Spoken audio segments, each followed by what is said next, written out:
Hi, welcome to Beyond the Cards. This is Allison DiNicola, and it's my extreme pleasure today to have Anna Tourian on, the creator and artist of Tarot of the Abyss. Welcome, Anna. Hi, everybody. Thank you for having me here. It's my pleasure. It's great to have you, Anna. And before we get started, I'm just going to read a little bit about you, just to give people some background. Anna is an artist, illustrator, and art director. After years of working in a creative agency, she was called back to sculpting and illustrating. She's the creator of several internationally acclaimed tarot and oracle decks. Anna is an avid tarot lover and has been reading the cards for over 20 years. She lives with her two children, her husband, and her dog, Charlie, in New Jersey, where she enjoys hiking. She is the creator, as I said, of the US Games published Tarot of the Abyss. So, I always like to start off just asking folks, especially people who are just so proficient in their art, how, when did you get started? How did you get started? Was this something like that came right from childhood, your art, your proficiency in art, or tell us, give us a little bit of background. So I'm Romanian. I grew up in Romania, and I attended a middle school, high school art school. It was tailored to kind of, introduce students to different art styles, traditional art styles, and this was in the 80s. So I got trained in painting and drawing, sculpting, and we used to do a lot of pen and ink drawings after the masters. So we used to look at Rembrandt and Dürer and just kind of try to in the way imitate their style so that we can get trained and understand how to draw. So that's what I pretty much did, starting from 5th grade all the way to 12th grade. And my branch, because in around 8th grade, we had to choose an area, like there was monumental painting for people who wanted to go and restore churches. There was sculpting, painting and drawing. I was into the illustration side. So I used to do a lot of, everything was on the press, intaglio printing, and, just a lot of pen and ink work, a lot of hand-drawn posters and stretched posters. So we had no computers at all. This was communist Romania.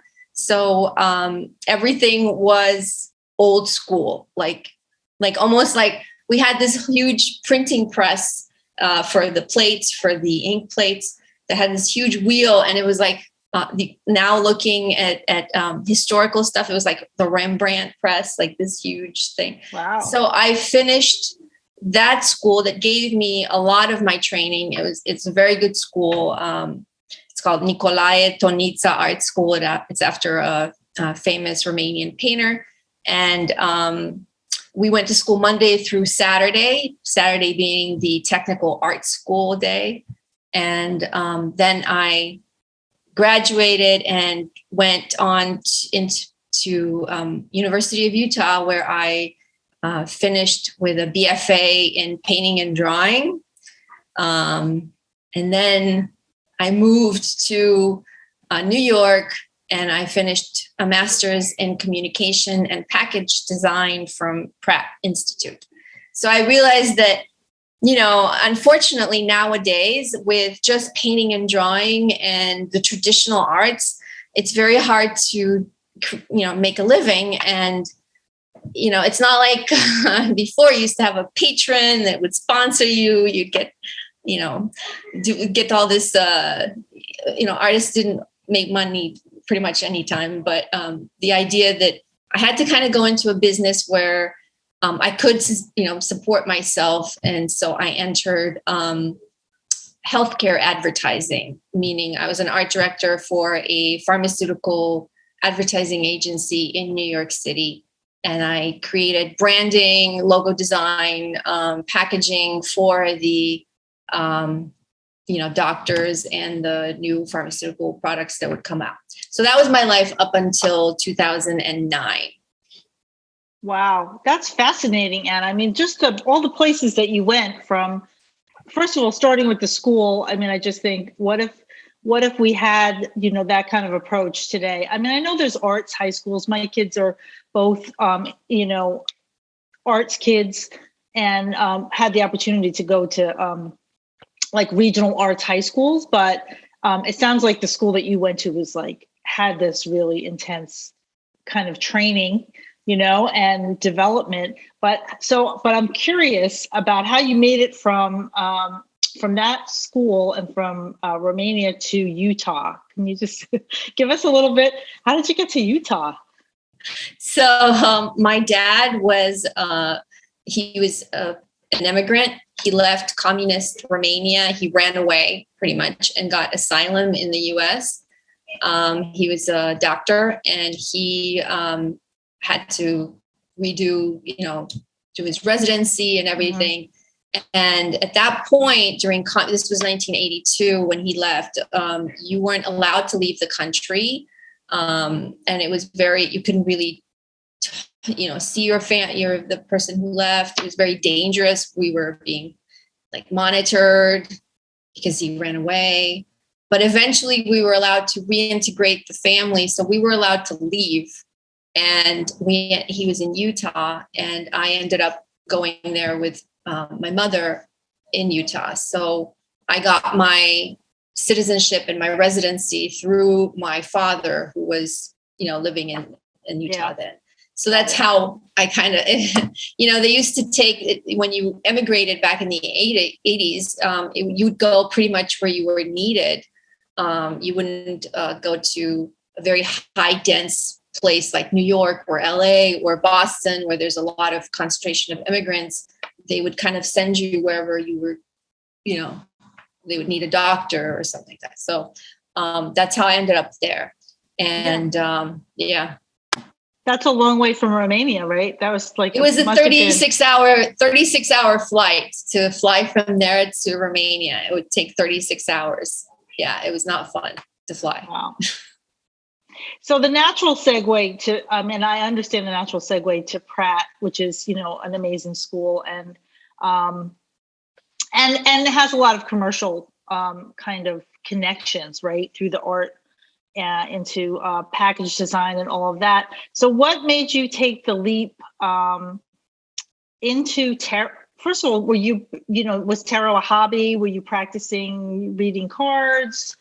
How did you get involved in the tarot and learn about it? So in Romania, there's a lot of divination, that goes on in Romania. There's a lot of, so Romania is Orthodox and Christian Orthodox, but have a lot of the superstition. There's a lot of superstitions. There's a lot of beliefs, and there's also a lot of divination, which is regular playing cards, coffee reading, tea reading. There's a very high witchcraft community, which is not like here in the US, like the Wicca, but it's more of like a witchcraft, Romani witchcraft. And I had, and I think I wrote that a little bit in the guidebook, in the Abyss guidebook. I grew up, there was a woman in my building who used to read regular playing cards. And she used to also divine in beans. You group beans, and depending on the patterns, then I've never learned that divination form, but I know it exists. So I was around 11, 12, and she used to read cards, and I was fascinated and interested in it. And she wouldn't teach me, you couldn't just read a book. Like nowadays you have a book, you can go online. Back then there was no internet. And even if there was, I couldn't have access to it. And she told me that I have to steal the art from her. So like they wouldn't just tell you. You have to kind of watch and learn. And, she lived in the building with us, and I pretty much was there every week looking and understanding. And then I started to read regular playing cards. I was very good at it. I had all my family, and this was like, I was 12, and I had like all my family coming over to get readings, my friends. And at that point, I didn't know that tarot existed because we were kind of, isolated there. And then when I grew up and I went to school, and I saw in the metaphysical store in Utah, I saw like a tarot deck. I was very interested in it because up till then I was used to reading the 36 cards, playing cards, and each suit has a meaning, like the cups, the and everything, the hearts have a meaning. Yeah. So they're divided kind of the same way as tarot in that sense. But I was very taken with the imagery, and I loved the fact that it was so visual and pictorial. And I bought myself a deck. And at that time, it was the Mythic Tarot that I purchased. And it came with a guidebook and had a whole story. And I was very like, wow, this is like totally different. And I studied that for a very long time, what seemed like a year, probably a year. I would sit there with the book and I understood that there was an overlap, kind of like how regular cards were being read and how tarot cards were being read, because the technique was similar in the sense that you do have a spread. There is there's the suits that each mean something, but it's a more spiritual. Tarot appeared to be more of a deeper spiritual thing versus reading cards, playing cards, because those were, which I believe it's called cartomancy. It's more like a day-to-day thing. Like you're going to go to work, you're going to have a fight with your mother. It's more day-to-day activities in the cartomancy aspect versus tarot, which was more elaborate. So then I did purchase that deck. I learned how to read with it. So this was like, I was like 19, 20 at the time. And then I got a Rider-Waite deck. And I realized that there was a connection between, so that it finally dawned on me that there's multiple decks out there within the same style, under the same system. So you could create something to that order. So I've been reading tarot for about 20 years, but really reading cards, including cartomancy, for longer than that. So yeah, that's kind of how I got into tarot. Awesome. I mean, it's, it's a lot of people have the common story of, being introduced as a kid or a child, and then, rediscovering or, finding out the bits and pieces. And in fact, I was talking to Emily Muniz, who just brought out the Simplicity Tarot, and she was talking about how they did coffee grind readings in her family, but they burnt the grinds into the cup, and then whatever the image was that was burned into the cup was like the offering, right? So it's great that everyone has such a rich history of, it's not just a discovery that happened 2 years ago or however many years ago that you started to put your art into it, but it's something that you've been building on all this time. Yeah, my aunts used to do coffee grind reading, and they used to like grind the coffee, you'd roll it, flip it. There was you just let it dry. Mm-hmm. And then they'd see different figures and patterns inside. I tried it. I could never see anything. So the cards became my outlet. Your tool, right? So to speak. Awesome. Yeah, my tool. So tell us about, how did you move from, so you're in the corporate world doing your package design. I totally get that, because I worked for years in the cosmetic industry, and a lot of my friends that were the artists we're all doing package design. They were doing that, and the rest of us were doing the marketing. How did you start to or make the decision to create your own deck, and how long did that take you to get going? So what happened was I got pregnant and I had my daughter, and the hours were not, I couldn't do the job anymore. I was there like till midnight, from 10 to midnight every day.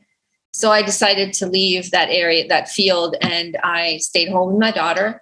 And while I was home with her, I opened up an Etsy shop where I was mostly like doing sculptures and pendants and stuff. And during that period, I was able to go back and read tarot, because as I was working all those hours, I didn't get a chance to do any creative things for myself. I did everything creative for everybody else, but not for myself. And I had no time to do tarot. So once I was home, I got back into reading tarot, and I believe it was, it was like 2014, I think, or something like that. I was looking online, I was listening to a lot of like YouTube, and in terms of like tarot stuff going on. So my idea was, wouldn't it be interesting to create a tarot deck that was purely abstract and that would affect you on the subconscious? Because if you can read tarot, then you're reading, but you're also being intuitive, because you're not just like going by the book, you're using your intuition.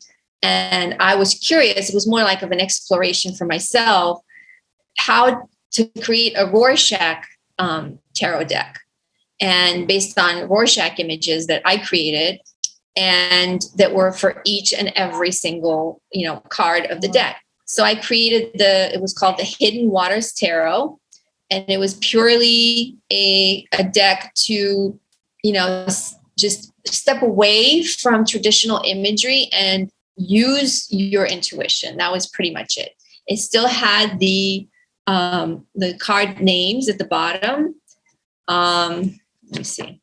I do have it. I'll show you a card just so you have it, because it's totally different than what I'm doing now. Like, very different.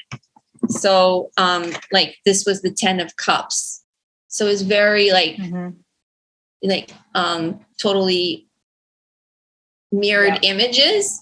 That's the Knight. It's supposed to say Knight of Cups, but it's flipped. So everything is like Rorschach, and I did it within a month. I did my whole, my room was covered in Rorschach images and paintings and everything. And I went on to one of the websites, I think it was Printer Studio at that time. Since I'm a graphic designer, I was able to create my deck, put it in the template, upload it. And I sent it to Eclectic Tarot at the time, because I saw they would post decks. And I wasn't thinking of selling it. It was just like my little, here's what I did kind of thing. It's interesting. And I got a lot of people wanting to purchase the deck. So then I had to figure out how I'm going to do that. And that was the initial thing that started my whole tarot journey in terms of creating decks. So that was the first deck that I did.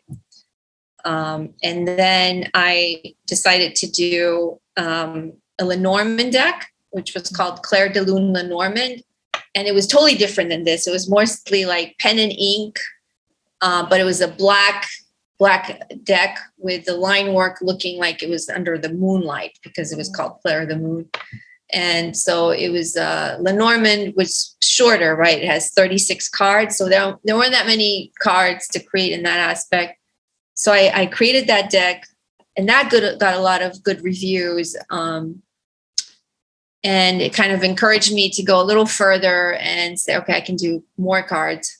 Because it's kind of scary, right? When you start to do a project, there's so many cards and you want to finish them, but at the same time, there's a process where you kind of stagger, you stumble a couple of times, like, so much, can I do this, So I did the Oracle of Echoes, which is this one right here.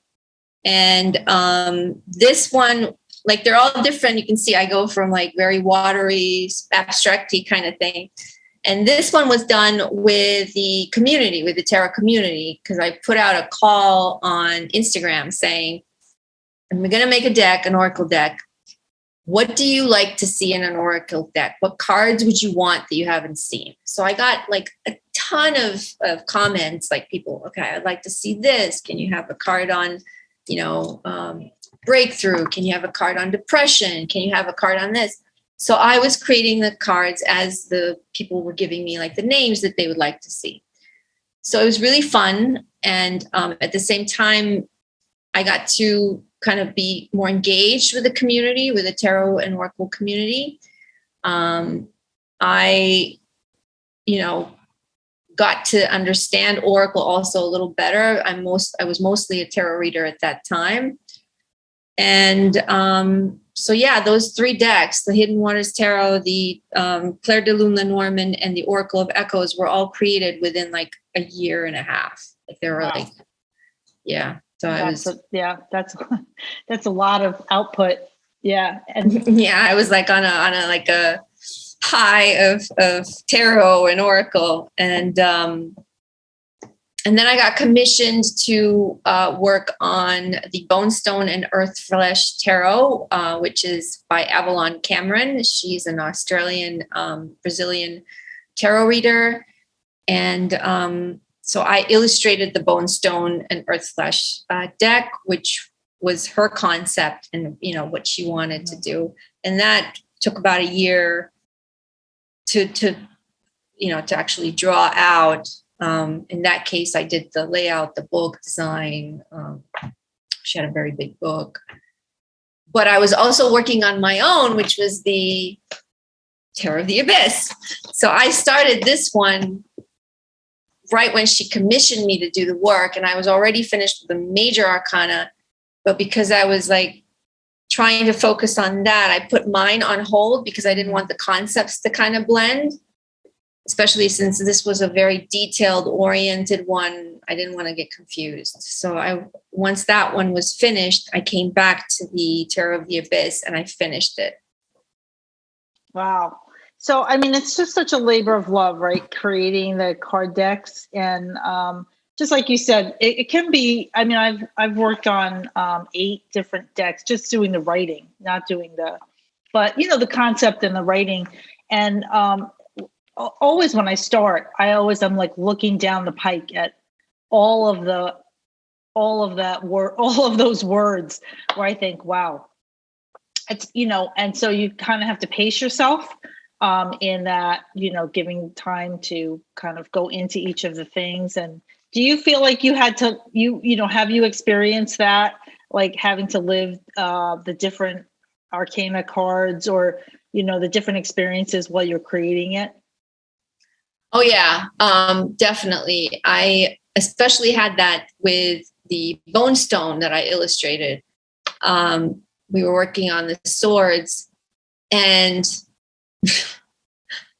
I broke my foot. I had like broken bones. I went through like physical and mental anguish, and that while I was like creating that suit, it was very, I feel like you kind of go with each suit that you're creating because for me personally, since I understand the cards and I know what they mean, I kind of like when I create them, I think about, okay, so, the 8 of Swords or the 9 of Swords, it's like, okay, you're like, it can be nightmares or anguish, mental anguish. So I think of the things like what would give me mental anguish? How do I process that?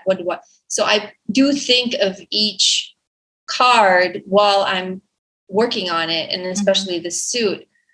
So you definitely, I do think that you go into that quite a bit.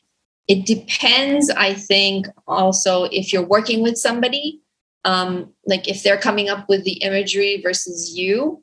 If they're coming up with the imagery is a little easier because you just have to execute it and find the good angles and stuff. If somebody says, I want you to draw a forest, or something like that, then you kind of, you don't have to think about it. if you're working on your own, then you kind of have to really go deep and say, what makes me, how do I feel like the magician? Like, what exactly will make me understand all that about him, and so you kind of learn a little bit about yourself in the process. Sometimes good, sometimes bad. It can be taxing, right? I mean, I've had that experience where I'm working on something and I think, I haven't worked on a tarot deck per se. It's just been all like oracle and inspiration kinds of things. But I have done some writing, and when it's like you want to be in the cups, you don't want to be in the swords. I don't want to do any more devils, like it's like, oh no, not the tower. Because, it is like, it is a self-discovery tool, in one aspect. Yeah. And so you have to look at that for yourself. What is the tower for me, or what is the devil for me? And how does that, especially when you, like you said, you have to come up with the imagery yourself. Right. And the devil, like traditionally you see them linked to male and female, are chains. And like for the abyss, I was thinking like, when people see that, they see the horns of the devil, and they do associate a lot of like the Christian devil with the devil card.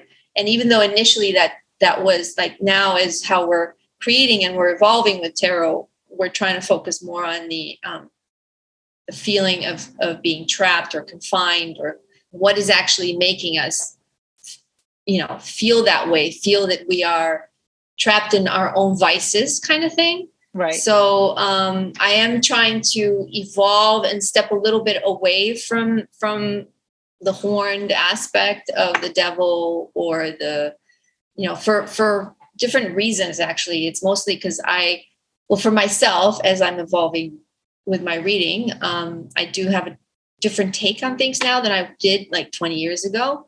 But also what I hear in the community, because I do listen and I try to be as receptive as possible from tarot readers in general. Like if I see a lot of people saying, I really wish that somebody would create a different card that would not have the Hierophant as the Pope. There's a lot of people who say that, so I'll be like, okay, I can work with that. I can try and change that if that's something that is needed. And I think that that's a good thing, because there's so many tarot decks out there, and you can have, a lot with the Pope and a lot without the Pope card, so there should be something for everybody, because there's such a variety of options out there in terms of tarot decks. Yeah. And that's part of the creative process, right? To say, oh, I did that, but now my thought process is over here, and I see the Hierophant as, I don't know, the wolf or the teacher or what, you know what I mean? It could be structure. It could be, any other kind of imagery. I don't know why the wolf popped into my head today. I think that was probably a card I pulled, but I'm curious about Terror of the Abyss. It's an 80 card deck. Can you tell us what the 2 extra cards are and why you did that? Yeah. So I was, like I said, I started with the major arcana, and then I had to take a break from it, and then I went back to it. And during this process, I have a friend in the tarot community. Her name is Kelly Fitzgerald from the Truth and Story. She has she's a very good reader, and is very invested in the community. But we were discussing back and forth. We were having conversations, and she said, there's a lot of people who read numerologically and not necessarily the way like the Rider-Waite system is. And I was curious about that, and I was like, well, what do you mean? She's like, well, there's there's different systems. You have the Thaw system, the Rider-Waite system, and even though the Rider-Waite is great and a lot of people want to read with that, there's a little bit of a struggle in terms of the 3 and the 10 of swords, mostly because the Suit of Swords deals with the mind and the progression of the mind. And so if you were to go from the number 1 through the number 10, just like chronologically speaking, 1 being you're starting off somewhere, 10 being you've ended somewhere.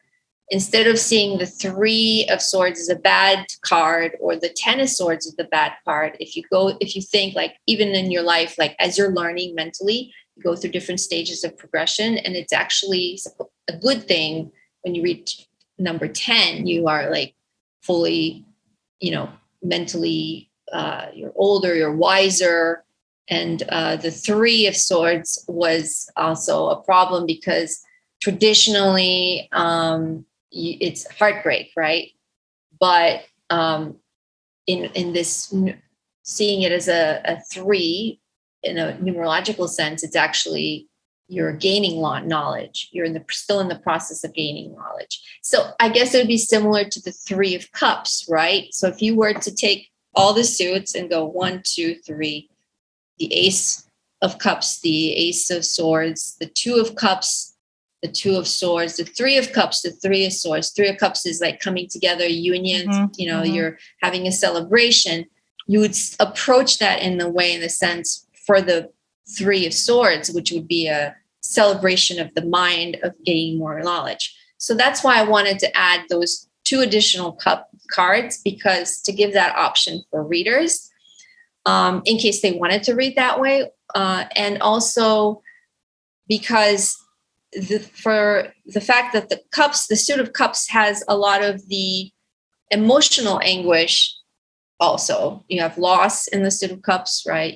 You're the 4 of cups is you're like kind of disengaged. You don't want anything more. Then you have like mourning also in the 5 of cups. So you do get that element too. So if you do a reading and you have the cups showing the mourning, you don't need it from both sides, because you get the meaning.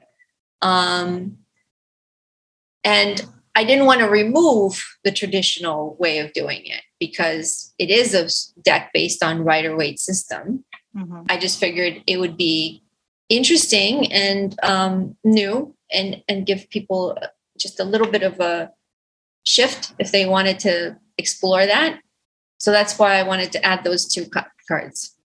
I love it. I love having the extra. I like having the option. And I think when people add different creators add bonus cards, it's like your own signature, putting your own twist into that style of divination, or that system. So it's just adding that extra element. And I think it's the first deck that has actually done that, to be honest, that they've added additional cards for the cards. I know there's like happy squirrel cards where you can, just that like an additional, but actually replacing or adding to the cards of a suit. There was a publication of the Crowley Toth deck. It was 2 versions, I think 2 or 3 versions of the Magus or the Magician. So okay. So it had different versions of it, like positive, the light and dark shadow aspects of it. I think that I personally would like to see that in more decks. Because I just think it makes it more, it rounds up the deck a little bit, gives it a little push, especially because I can tell you a lot of people, when they purchase a deck, or they look, they always look at the 3 of swords and they look at the 10. Those are like the majority. You'd think that they would go for the major arcana stuff, right? No, it's like, I want to see what the 3 of swords looks like. I want to see what the 10 of swords looks like. I want to see how bad it can be. Yes. So you want to go, it's like, instead of going to like the world card, no, they want to see the bad cards first to see if they actually want to get the deck. So, yeah.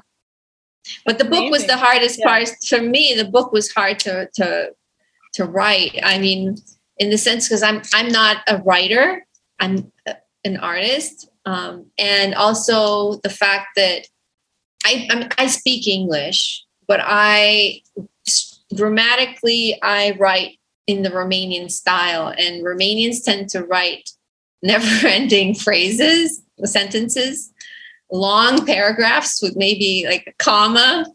And so even when I think in English, if I write it, I always like end up writing this much and I don't have a period in there. So that it's very different. And I found that with a lot of my Romanian friends that went to school, they're like, oh my gosh, I can't write very short to the point sentences. So I was lucky because my husband, he's a teacher, and he's very good with, he edits papers and all that. So after I finished the deck, since I got signed on with you guys, I was like, okay, I'll write a guidebook, because I did take notes as I was creating the deck. I would post on Instagram the meaning of the card and all that. So I had like a backdrop of where I could go and get some of the information that I had already written. But he didn't know that I was writing a book for it. So I kind of locked myself for 3 months in my room. And then at the end, I came with this manuscript and I dropped it in his lap. And I said, oh, can you help me edit this, please? Just do it at one over read. And he's like, what is this? So I had to write a manuscript. It's like, he was like stunned. He spent like quite a bit of time, like adding commas and periods to my text. He's like, you can definitely see that you are not a native American. And I'm like, yeah, I know. I felt it would be totally cruel to send you guys a manuscript that was never read over, because you'd be editing that for like a year. It's good though. I feel like sometimes that's a collaboration that you might not have had, like that you and your husband could be collaborating on your project. So, and it's a different skill set, completely different skill set than, to do the writing. So, I mean, that's great. It's amazing, really. Yeah, it was good. It was a good process, but it took longer than I'd rather make 20 cards. Yeah. Well, now for the future, right? So next thing up, you'll find someone to collaborate with that you can. Right. You can art. You can write the text. You write the text. So I like to ask towards the end of our, and thank you, because it's been great to talk to you and really, really interesting, and to hear about your journey. Is there and I know you're very involved with the tarot community, is there something that people don't commonly know about you, or some special other skill? I mean, you have a lot of amazing art talent, but is there something else, some superpower or some other thing that maybe you'd be willing to share with the audience? Well, I mean, superpower. No, I mean, I don't think I have a superpower, but I think that I have one of the things that a lot of people don't know is that I do love to sculpt. And I used to do a lot of statues and, for the more pagan community. And that is one of the things that I really love to do. And I haven't had a chance to do that for a while, mostly because it's very time consuming. Mm-hmm. And I guess the other thing that people don't know, not that it's really going to change the way things go. I wanted to be an opera singer. I wanted to become an opera singer. I used to play the violin, and my initial intention was to go to music school instead of art school and go into opera, because I have a soprano voice.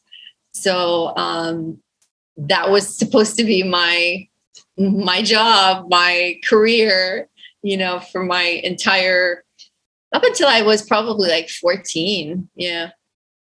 Awesome. That's great. Thank you so much for sharing that. That's another great insight. We could see the breadth of your talent, all sorts of talent combined. And thanks for taking some time to share with us today. We look forward to whatever's coming next on the horizon for you, Anna, and love Tower of the Abyss, and look forward to more. Thank you for having me. It was a pleasure chatting. Yeah, it was great to meet you. Have a great day.